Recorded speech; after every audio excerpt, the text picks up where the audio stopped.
எங்கள் பாப்பாவோட ஃபர்ஸ்ட் பர்த்டேக்கு ஜோயல் கேட்ரிங்கை தான் புக் பண்ணியிருந்தோம் ஈவெண்ட்ஸு. எல்லாமே எங்களுக்கு சூப்பராக பண்ணி கொடுத்துருந்தாங்க. ஃபுட்டுலேருந்து ஐஸ்கிரீம்லேருந்து எல்லாமே, கேட்ரிங் பாய்ஸ்லேருந்து எல்லாமே சூப்பராக இருந்துச்சு. ஃபுட்டு வந்து லாஸ்ட் வரைக்குமே நல்லா சூடாக ரொம்ப நல்லா இருந்துச்சு.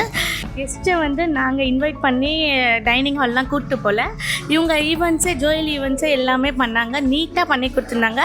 எல்லா கெஸ்ட்டுமே சூப்பராக இருக்குதுன்னு சொன்னாங்க. பிரியாணி எல்லாமே டேஸ்ட் வைஸ் நல்லா இருந்துச்சு. நீங்களும் கண்டிப்பாக ஜோயல் கேட்ரிங்கை புக் பண்ணுங்கள்.